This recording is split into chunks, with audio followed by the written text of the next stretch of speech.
I left you there a couple of days ago. You're in front of a retail store in the main square in Athens. What is it that people are doing? Are they truly taking their debit cards, going to these stores, and cashing out their bank deposits, because they're allowed to do that with debit cards, in the form of hard goods? Yep.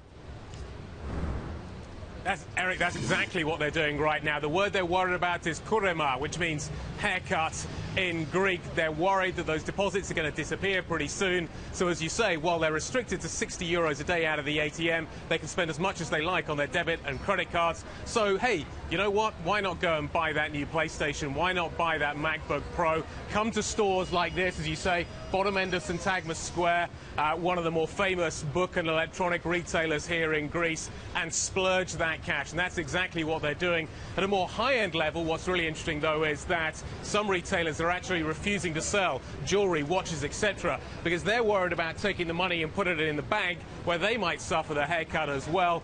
They don't want it, so they're hanging on to the jewels and the watches. But when it comes to things like MacBooks, yeah, they're out splurging. Guy, it's crunch time once again in Greece. The creditors have set a Sunday deadline for a deal or no deal.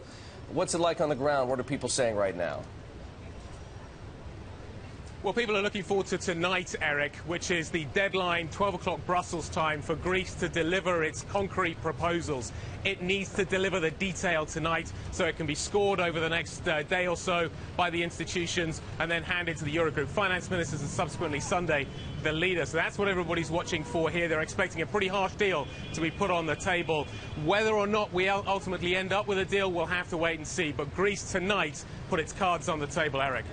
Guy, Euclid Tsakalotos, the new finance minister, dropped some hints in his most recent application to the European Stability Mechanism for a 3-year loan about what Greece is prepared to do in the way of reforms. And it sounds as though the Tsipras government might actually cross some of its red lines.